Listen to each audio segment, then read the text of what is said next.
Sam pohod će se ove godine održati 1. i 2. februara, odnosno 1. februara će biti jedno planinarsko večer na kojem se uruči zahvalnice planinarskim društvima, 2. februara je sam pohod.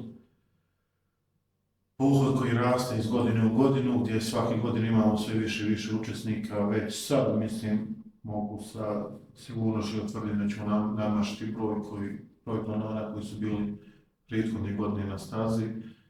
Prethodne godine nikad zaista sa sigurnošću ne možemo utvrditi sam broj, ali po broju kupona koje smo mi dali našim gostima za prevoz, sasvim sigurni smo da je bilo preko 1000 učesnika na stazi, na prelijepoj stazi naše Javor planine.